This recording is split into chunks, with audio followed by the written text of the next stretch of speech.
Sabi sa anak ko, Ma, bakit ka na ganun?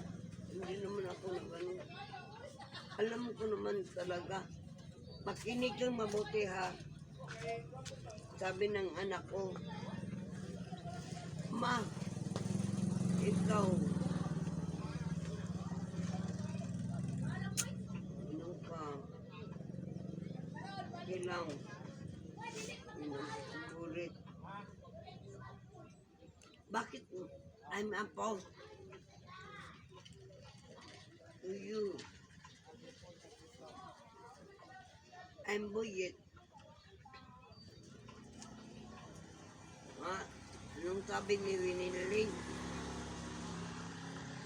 Post mo yun. Hindi ko gusto. I-delete na. Kaya nga, wag kang maganyan sa anak ko.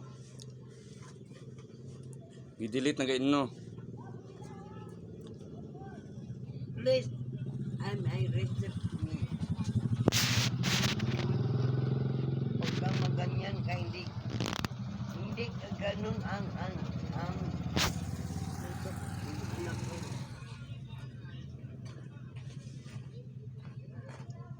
Hindi mo ako kayang bastusin.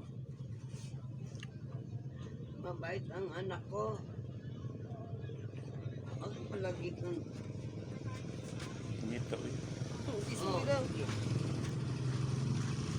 Winilin.